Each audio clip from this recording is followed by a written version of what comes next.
Remember when Sprout made himself dictator of Maritime Bay? What happened to him after that? Something tells me there's a lot more than we're being told.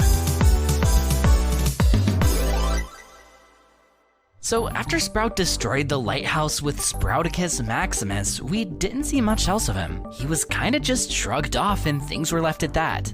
Until now. Not long after Earth Ponies got their magic, Sprout was shown doing some sort of community service. He was under another pony's authority and tasked with sweeping the streets. This tells us he's been through Maritime Bay's legal system and must have been charged with crimes. I mean, he did carry out an authoritarian Earth Pony nationalist takeover, which included a violent assault on other ponies. I'm glad he's facing some consequences. However, this isn't the whole picture. Take a look at the front of the police station soon after the tribes came together. You can see a wanted poster with Sprout smug on it. Since he couldn't make the calendar, I guess. There's a story here. Sprout wasn't brought to justice right away. He fled the scene. This gives us a clear sequence of events. After his crimes, the former deputy ran from the law and eventually ended up back in custody. But with this poster being our only detail between his crimes and his punishment,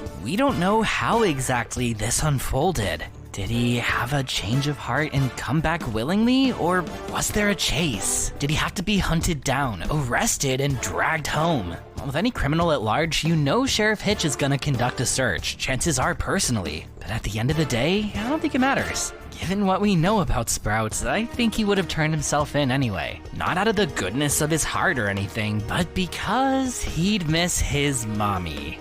Facing consequences is scary, but he'd quickly realize life on the run is a lot scarier. Ultimately, Sprout is gonna take the more comfortable route, even if it means serving time. So that's what I think may have happened here. He ran, regretted running, and came back. And no, I don't think Phyllis ran away with him. As fun as that would be, there wasn't a wanted poster for her. Around this time, she was out in the open, and besides, she clearly showed interest in making things right. Which makes me wonder if she got community service too. It was her factory that she let produce Sprouticus Maximus, and it was her encouragement that enabled Sprout's rise in the first place. But Phyllis aside, why was Sprout even able to conquer everything? You're telling me all it takes is for a decent sheriff to leave town for a day and a terrible deputy can just do whatever? Does Maritime Bay have no mayor or any authority besides law enforcement or company owner?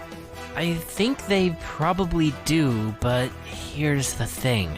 We don't know what all was in the official Sprout Act. He may have just circumvented all other authority by declaring martial law and no ponies stood in his way. I mean, the Earth Ponies went along with his every escalation, which kinda makes them at fault too. They aren't sheep, they have agency. Phyllis may have enabled Sprout, but so did every Earth Pony that helped build his machine or joined his angry mob or even just refused to stand up to his growing violence. They gave Sprout his power. Without their support, he would have just been a raving lunatic. So, community service for every pony. Or at least, how's this? I like to think after the lighthouse was destroyed, the Earth Ponies realized it was their movement that led to this. And then, taking responsibility, the whole community worked together to replace the lighthouse. We never saw how the Crystal Bright House was built, so it's nice to imagine all of Maritime Bay came together to make it happen. It seems most Earth Ponies realized their mistakes and made an effort to turn things around. But the real question here is, did Sprout? With all that happened, running away, coming back, serving time, has Sprout actually changed his tune? It's hard to say so far. He seems his old arrogant self, but it's not like his entire personality is gonna change overnight. Maybe he's starting to come around. Unfortunately, we just don't know. He hasn't said anything to indicate his current feelings about the tribes. Or has he? The answer is actually yes and no. Oh, he made his feelings more than clear, but he also did no such thing? Let me explain. Down the rabbit hole we go.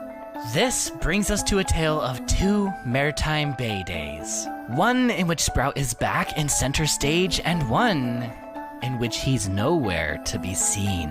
In Sprout's Maritime Bay Day, he was dressing up as specific ponies from other tribes and vandalizing billboards. He would then use witnesses to frame those ponies and label their entire tribes as a threat. He said things like, all Pegasi and unicorns are suspects, and neither of the criminals are respectable Earth ponies. He even held a public rally where he stirred up fear and anger against the other tribes. It was a big deal. But wait a second, in the other Maritime Bay Day, it was Posey who rallied the Earth ponies against their new neighbors.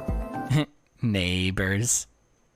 There was no word of Sprout or vandalized billboards or nearly anything in common with the other Maritime Bay Day. And in Sprout's Maritime Bay Day, there was no mention of Posey or, you know, the magic storm that opened up a void in reality. So what's going on here?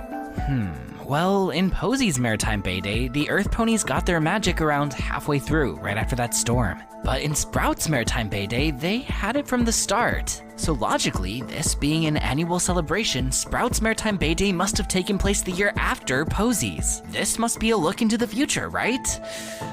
Well, there's a problem here. Both Maritime Bay Days are explicitly stated to be within just months of the tribes coming together. Both of these are the first Maritime Bay Day since they reunited.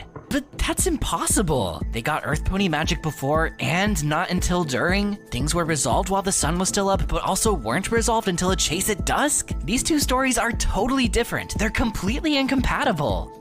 Which tells us they must have happened in different universes. These aren't just two different Maritime Bay Days. These are two different Maritime Bays. Sprout's Maritime Bay Day vandalism and fearmongering didn't happen in our Equestria. It was somewhere else in the multiverse. We can't pin this behavior on our Sprout. Sure, it provides insight on what he might still be like, but we can't be sure as long as there's different variables. And the variables are quite different, which leads to the question at the heart of all this.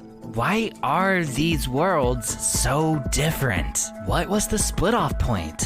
We know it was something after the lighthouse was destroyed, since the Bright House exists in both worlds. If Sprout never demolished the original, the crystals could have just been kept there like they used to be. See my videos about the old lighthouse. There would be no need for a new structure, especially if it meant tearing down a cultural and historic landmark. A home so sentimental to Sunny. So that world's lighthouse must have already been destroyed as well. Both Sprouts are coming from the same destructive place. But after that, things clearly diverged, so what set their world on such a different path from ours? Well, besides them getting Earth Pony magic a bit earlier for whatever reason, there's two notable differences that I think give us our answer.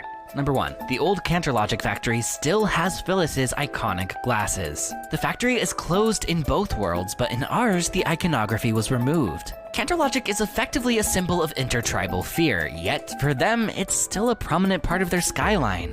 Interesting. But number 2 is much more significant. In this alternate Maritime Bay, Sprout is still an active deputy. In our world, Hitch's only deputies right now are his critter friends. Both differences tell me this Maritime Bay didn't reject their past as wholeheartedly. Instead of changing their ways so the same mistakes wouldn't happen again, they sought to maintain as much status quo as possible. Maybe ponies downplayed how bad it got and made excuses for Sprout's behavior. Maybe they thought demoting him from Supreme Chancellor back to deputy was punishment enough. Back to as if it never happened. Without any real repercussions, Sprout would never reflect and learn where things went wrong. And even worse, nothing would stop him from spreading more fear and hate. In fact, his continuing title as deputy would only serve to bolster Sprout in his crusade. And Phillies, Colts, and NB folks, that's exactly what we saw in this alternate world. Whereas our Maritime Bay Day had a random Karen Gardner as its anti-unity spokespony, theirs had legal authority backing it up and spreading the word. Things were significantly worse for it too. It was more widespread for one thing, but also more severe. In our Maritime Bay Day, the sentiment was, conform to our Earth Pony culture. Gross, right? But in theirs, it was, unicorns are not welcome here, and Pegasi go home. Oh, I mean, unicorns are not welcome here, and Pegasi, go home. And all of this mess, all of this chaos, because Sprout got away with it the first time. Him staying in power instead of being held accountable is what made all the difference here. This Maritime Bay is a cautionary tale of what happens when you don't take this stuff seriously. Fortunately, it's not too late for them, just like it wasn't too late for us. Maybe our Sprout is doing better on a slow but sure journey. Or maybe he's not, we'll just have to wait and see. But what's for sure is he can't abuse the authority that he doesn't have anymore, and our world made the right call by knocking him down a few pegs. Maybe one day a more mature Sprout will learn what it means to be a responsible leader. He could become a deputy or even a sheriff to be proud of. I mean, eventually Hitch may shift gears into something more animal related. Well, who better to fill his horseshoes than his old partner who's finally taken the time to sprout into his full potential.